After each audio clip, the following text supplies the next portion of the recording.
నిన్నటి రోజు దేవరకొండకి తెలంగాణ ముఖ్యమంత్రి వర్యులు రేవంత్ రెడ్డి గారు వచ్చిన సందర్భంలో వారు చాలా అనుచితమైన వ్యాఖ్యానాలు బీఆర్ఎస్ పార్టీ మా నాయకుడు కేసీఆర్ గారి మీద, కేటీఆర్ గారి మీద, హరీష్ రావు గారి మీద మాట్లాడడం అనేది జరిగింది. నిజంగా కూడా రాష్ట్ర ముఖ్యమంత్రిగా ఆయనకు ఉండాల్సిన గౌరవం కానీ లేకుంటే ఒక హుందాతనం కానీ లేకుండా మరి మాట్లాడిన మాటలు ఏవైతే ఉన్నాయో దాన్ని బీఆర్ఎస్ పార్టీ నల్గొండ జిల్లా పక్షాన తీవ్రంగా ఖండిస్తూ, రేవంత్ రెడ్డి గారు మీరు ఒకటి గుర్తుపెట్టుకోవాలి, ఈ 2 సంవత్సరాల కాలంలో మీ పార్టీ అధికారంలోకి వచ్చి నువ్వు ముఖ్యమంత్రి అయిన తర్వాత ఈ ప్రాంతానికి దేవరకొండ నియోజకవర్గానికి కానీ లేకపోతే నల్గొండ జిల్లాకు కానీ ఏ ఒక్క రూపాయి పనిచేయలే. మీరు నిన్న ఏదైతే మాట్లాడిన ఎస్ఎల్బిసి ఉన్నదో ఈ ఎస్ఎల్బిసికి సంబంధించిన పాపమంతా కూడా కాంగ్రెస్ పార్టీదే. 2005లో ఆనాటి ముఖ్యమంత్రి రాజశేఖర రెడ్డి గారు, నేను కూడా ఆ రోజు ఎమ్మెల్యేగా ఉన్నా, రాజశేఖర రెడ్డి గారు మరి శంకుస్థాపన చేసి 2 సంవత్సరాల్లో 2000 కోట్ల రూపాయలతో పూర్తి చేస్తామని చెప్పి శంకుస్థాపన చేశారు. ఆనాడే మేము అడిగినాం, మీరు ఏదైతే ఈ పనికిమాలిన టెక్నాలజీ తోటి సొరంగానికి టీబీఎం మిషన్ల ద్వారా తవ్వేది ఏదైతే ఉన్నదో ఇది సరైనది కాదు, మరి తొందరగా పూర్తి కావాలంటే వేరే పద్ధతుల్లో వెళ్ళాలని చెప్పినా లేదు, అది టైగర్ ఫారెస్ట్ కాబట్టి దానికి టన్నెల్ ద్వారా మాత్రమే పోవాలని చెప్పి మరి ఆ పద్ధతుల్లో ఆ రోజు శంకుస్థాపన చేయడం అనేది జరిగింది. మరి ఆనాడు రాజశేఖర రెడ్డి గారిని వదులుకొని 2014 దాకా కూడా కాంగ్రెస్ పార్టీ 2 పర్యాయాలు దాదాపుగా 10 సంవత్సరాల్లో 9 సంవత్సరాల సమయం మీకుండే. మరి ఆ రోజు ఎందుకు పూర్తి చేయలే అంటే ఆనాటి సమైక్య పాలకులు కానీ కాంగ్రెస్ పార్టీ ముఖ్యమంత్రులు కానీ వాళ్ళకు ఒకే ఒక ఆలోచన, నల్గొండ జిల్లాకు ఏదో ప్రాజెక్టును ప్రారంభం చేసినాం, శంకుస్థాపన చేసినాం అని చెప్పాలి, ఆ పేరుతో పనులు ఆలస్యం జరగాలి, దాంతోపాటు ఆ కృష్ణానది జలాలను దోచుకోపోవాలనే ఆలోచనతోటి ఆనాడు పోతిరెడ్డిపాడుకు నీళ్లు తీసుకుపోవడానికి చేసిన పెద్ద కుట్ర ఈ ఎస్ఎల్బిసి టన్నెల్. మరి దాన్ని మీరు ఎట్లా సమర్థిస్తున్నారు? ఆనాడు మీరు తెలుగుదేశం పార్టీలో ఉన్నారు, మీరు ఆ రోజు మీకు ఏమీ తెలియదు. దాని తర్వాత కేసీఆర్ గారి యొక్క నాయకత్వంలో గత 10 సంవత్సరాల కాలంలో 11.5 కిలోమీటర్లు ఆ టన్నల్ని, సరే ఆ మిషన్ ఎప్పుడు రిపేర్లు వచ్చినా దాన్ని బాగు చేస్తూనే, ఆ కంపెనీకి నష్టాలు వచ్చినా వారికి ఆర్థిక సహకారం అందిస్తూనే 11.5 కిలోమీటర్ల టన్నలు తవ్వగలిగినాం.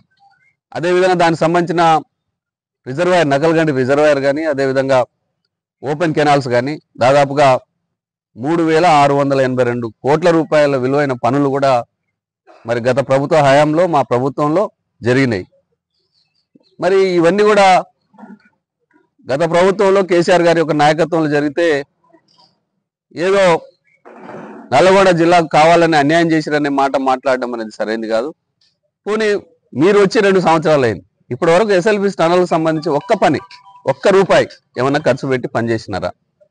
తెలిసో తెలియక ఆధారబార్ ఉక్తిరి, ఒక 8 మంది ప్రాణాలను బలిగొంటిరి, కనీసం వారి శవాలు కూడా బయటకు తెచ్చే ఆలోచన లేకుండా మీరు, మీ పార్టీ, మీ ప్రభుత్వం మీరు చేస్తున్నారు. దాన్ని కప్పిపరుచుకోవడానికి ఈరోజు కేసీఆర్ గారిని, కేటీఆర్ గారిని, హరీష్ రావు గారిని ఏంది మెడకు బండ కట్టి నాగార్జున సాగర్ రిజర్వాయర్లు కానీ శ్రీశైలం కానీ చేయాలన్నా? కొంచెం ఓపిక పడుతున్నా. 2 సంవత్సరాల తర్వాత ఆ బండేదో నీకే, మేము వేయాల్సిన అక్కర్లేదు, నీ ఎమ్మడున్న వాళ్ళు నీకేస్తారు. నువ్వు మరి శ్రీశైలం డ్యామ్లో వేస్తే మరి నువ్వు శ్రీశైలం నుంచి నాగార్జున సాగరా, మరి ప్రకాశం బ్యారేజో, మరి ఇంకా కిందికి పోతావో, సముద్రంలో తేలుతావో తెలియదు. కాబట్టి ఒకటే గుర్తుపెట్టుకోవాలి, మీరు ఎప్పుడైనా మాట్లాడేటప్పుడు మీరేం చేసారో ఆలోచన చేసి మాట్లాడాలి తప్ప ఇలాంటి మాటలు మాట్లాడడం సరైనది కాదు. రెండవది, దేవరకొండ నియోజకవర్గానికి వచ్చి మా లంబాడి సోదరుల మీద పెద్ద ప్రేమను ఒలకబోస్తున్నావు. ఈ లంబాడిల మధ్యన చిచ్చు పెట్టిరు. ఎవరు పెట్టిరు చిచ్చు? ఈరోజు నీకు తెలియదా? మీ పార్టీ ఎంపీ, మీ పార్టీ ఎమ్మెల్యే, మీ క్యాబినెట్లో ఉండే మంత్రి, మరి వీళ్ళే కదా లంబాడి సోదరులను ఎస్టీ జాబితా నుంచి తొలగించాలని చెప్పి ఢిల్లీ దాకా పోయి మరి ధర్నాలు చేసి మరి గగ్గోలు పెట్టేది మీ పార్టీ వాళ్ళే. మరి మా ఎస్టీ సోదరులు, మా లంబాడీలు ఏమన్నా అంత అమాయకులు ఉన్నారా? ఇక్కడికి వచ్చి ఒక మాట మాట్లాడతారు, మీరు అక్కడ ఒక మాట మాట్లాడతారు. మీ మంత్రులు, మీ క్యాబినెట్ మీరు సపోర్ట్ చేసుకుంటూ లంబాడి సోదరులకు అన్యాయం చేయాలని ఆలోచన చేసే పార్టీ మీ పార్టీ. మీరు చేసే పనులకు ఎవరో పుల్లలు పెడుతున్నారు, ఎవరో మమ్మల్ని ఏదో మధ్యన విభేదాలు సృష్టిస్తున్నారు అని చెప్పి మాట్లాడుతూ ఉన్నారు. ఇది సరైనది కాదు. మూడవది, ఈ నియోజకవర్గానికి వచ్చినప్పుడు పక్క గ్రామం కొండారెడ్డిపల్లి, నిజమే మా పక్కకే ఉంటావు, కానీ మరి ఇక్కడ ఏం తెచ్చినావు? నిన్ను వచ్చి ఏం మాట్లాడినా ఏమీ లేదు. ఒక నర్సింగ్ కాలేజ్ ఇస్తాను పోతావా? 20 కోట్ల రూపాయల పనులు మంజూరు చేస్తా అంటావా? ఇదేనా ఒక ముఖ్యమంత్రి వచ్చినప్పుడు? ఇక్కడ ఈ ప్రాంత ప్రజలకు ఏం చేస్తారనే ఒక పెద్ద ఆశతో ఉంటారు. గవి చేయలేక మాట్లాడలేక, మరి మీ సొంత పార్టీ ఎమ్మెల్యేనే నేను గ్రామాలలో తిరుగుతుంటే తలదించుకొని తిరగాల్సి వస్తుంది, నాకు సిగ్గైతుంది ఊర్లలో తిరగాలని చెప్పి మాట్లాడుతూ ఉన్నారు. మరి నీకు ఆ సిగ్గనే ఉందా లేదా? మరి అది అర్థం చేసుకోవాలి. ఇక్కడ ప్రజానికాన్ని మోసం చేయడానికో, అబద్ధ ప్రచారాలు చెప్పడానికో, లేకుంటే రేపు జరిగే గ్రామ పంచాయతీ ఎన్నికల్లో లబ్ధి పొందడానికో ఒక ముఖ్యమంత్రి గ్రామ పంచాయతీ ఎన్నికల ప్రచారానికి రావడం అనేది చాలా దౌర్భాగ్యం.